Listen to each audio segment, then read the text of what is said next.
بہت سارے لوگوں کا یہ عقیدہ ہے کہ سفر کے مہینے میں اللہ کی طرف سے نحوستیں اترتی ہیں اور لاکھوں کی تعداد میں نحوستیں اترتی ہیں۔ نبی علیہ الصلوۃ والسلام اس حدیث سے یہی کہہ رہے ہیں، لا سفر، سفر کے مہینے میں اللہ نے کوئی تاثیر مؤثر وہ اپنی ذات پہ نہیں ہے کہ وہ نقصان پہنچا دے۔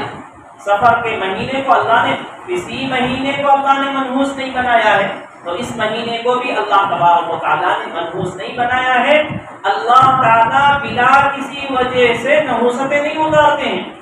آپ صلی اللہ علیہ وسلم نے معراج کے موقع پر دیکھا تھا، کچھ چیزیں اوپر جا رہی ہیں، کچھ چیزیں نیچے آ رہی ہیں۔ آپ نے پوچھا یہ اوپر جانے والی چیزیں کیا ہیں اور نیچے آنے والی چیزیں کیا ہیں؟